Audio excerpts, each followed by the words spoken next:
মস্তকে ধরেছ, এই জলটা তুমি মস্তকে ধরেছ,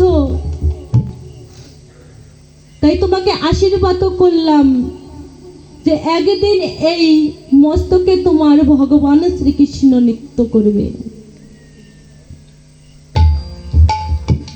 ওই মস্তকে ধরার সাথে সাথে কিন্তু শূল ব্যাধি হতে মুক্ত হয়েছিল। তার জ্ঞান চক্ষুটা খুলে গিয়েছিল যে আমি যদি এই জলটা পান করতাম। তখন হাজারো রাজহস্য বলল, তোমার মনে এতই ঘৃণা জন্ম হয়েছে যে তুমি এই জলটা পান করতে পারলে না। অভিশাপ দেওয়ার পর অনেক কান্নাকাটি, যে আমারই ভুল হয়েছে, আমারই ভুল হয়েছে। আমি যদি এই জলটা খেতাম তাহলে না জানি আমার কত ভালো হতো। কিছুদিনে ছিল রাজা শূল ব্যাধি হতে মুক্তি। তারপর রোগে আক্রান্ত হয়ে যখন মৃত্যুবরণ করেন,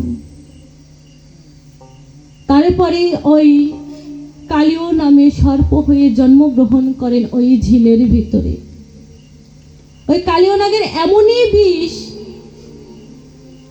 ওই কালিয় নাগের এমনই বিষ, উপরে দিয়ে কোনো পাখিও যদি উড়ে যায় সেও বিষজ্বালা সহ্য করতে পারে না। আর ওই জলই আজকে খেয়েছে ওই সখাগণ। ওরা তো আর জানে না যে ওই জল বিষাক্ত। ওই জলই পানি করেছে সখাগণ। সখাগণ পানি করে একে অপরকে বলছে চিদাম, সুধাম, বটুমঙ্গল। এক একজনের কাছে বলছে, এই বিষজ্বালা যে আর সহ্য করতে পারছি না, আমার যে বক্ষ জ্বলে যাচ্ছে। বলছে আমারও তো বক্ষ জ্বলে যাচ্ছে। আমরা কি জল পান করলাম, কিন্তু এখানে পড়ে থাকলে তো আমাদের কানাই তো আমাদের দেখবে না। আমাদের এখান থেকে উপরে উঠতে হবে। উপরে যদি না উঠি, এখানে যদি আমরা পড়ে থাকি, তাহলে আমাদের খুঁজবে কানাই, এসে পাবে না।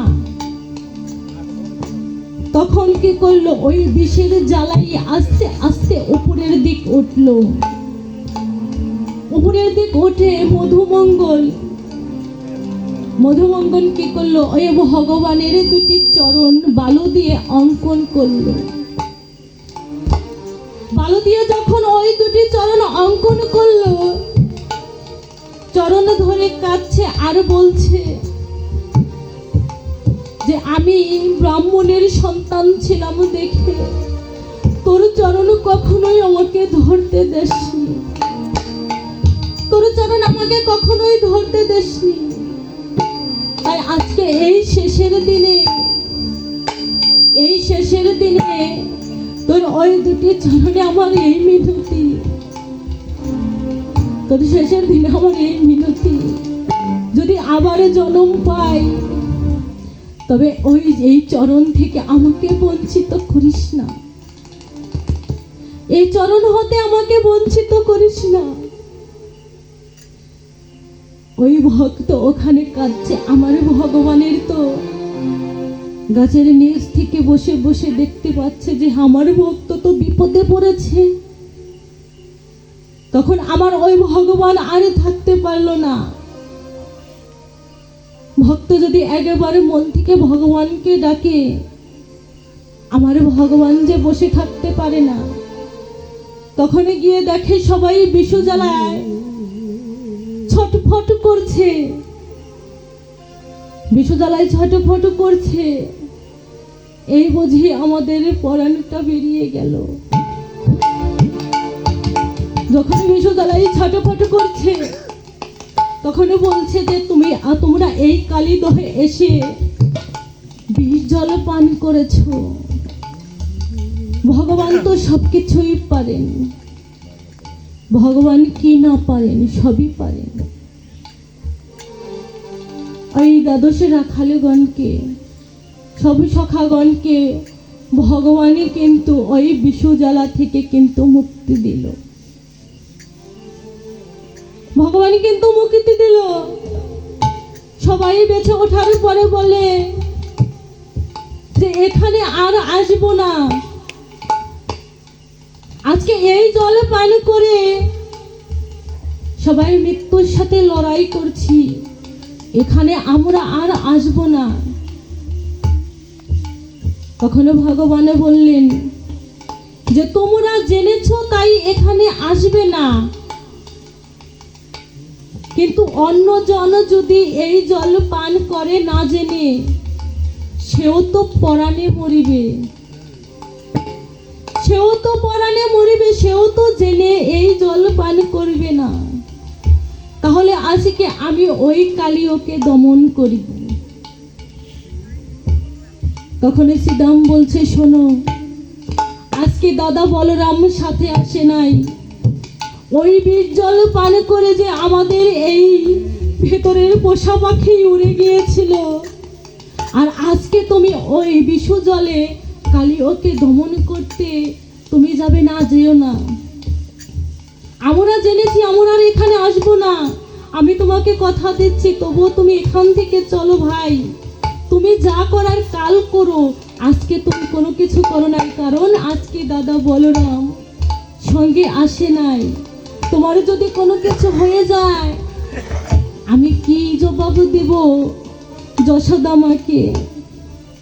তখন বলছে, না শোনো সখাগণ, তোমরা যে এই জল পান করে মৃত্যু মুখে লড়াই করেছো, আজকে তো অন্য জন এই জল পান করবে, তো এখানে এই কালিওকে আর রাখবো না, এখানে থেকে কালিওকে দমন করে অন্য স্থানে পাঠাইবে। ভগবান কিন্তু এখানে কালিওকে কিন্তু মারার কথা বলেনি, দমন করার কথা বলেছে, যে দমন করে অন্য স্থানে ওকে রাখিব, এই স্থানে আর রাখিব না। তখন বলছে, কানাই শোনো, তুমি তো ওই কালী দহের ভিতরে যাবে, তোমার যদি কোনো কিছু হয়ে যায় আমি মাকে গিয়ে কি উত্তর দেব? তাই তুমি আজকে ওই দহের ভিতরে যেও না, দুটি চরণ ধরে নিবেদন করছি, ওই চরণের ভিতরে গিয়ে যদি তোমার কিছু হয়ে যায় তাহলে যে আমাদের আর বলার মতো ভাষা থাকবে না। তখন বলছে, আমি আর কোনো কিছুই হবে না, আমি এই যাব এই চলে আসব, আমি এই যাব এই দমন করে চলে আসব, আমার কোনো কিছুই হবে না। তখন বলল, সত্যই তো, ঠিক আছে তাহলে বলরাম দাদাকে ডেকে আনি। বলে, না তার কোনো দরকার নেই, সবাই একসাথেই গৃহে যাব। কোনোভাবেই তো সখাগণে যেতে দেবে না। তারপরেও কিন্তু ওই কালী দহের ভিতরে কানাই বলছে, না কালকে অন্য একজনও বিপদ হতে পারে, সেদিন তো আমি এখানে নাও থাকিতে পারি, আমি তো এখানে নাও থাকিতে পারি, আজ আমি ছিলাম তোমাদের বাঁচাইলাম, কাল অন্য জল এই জল খাবে, তখন তো আমি এখানে নাও থাকিতে পারি, তখন তাকে কে বাঁচাইবে? তাই এই কালিওকে আর এই দহের ভিতরে রাখবো না। ওই কথা বলিতে বলিতেই কানাই ওই জলের ভিতর ঝাঁপ দিল। সবাই চিন্তা করছে যে কানাই বলল যে যাব আর দমন করে চলে আসব, কত বারণ করলাম, তারপরেও আমাদের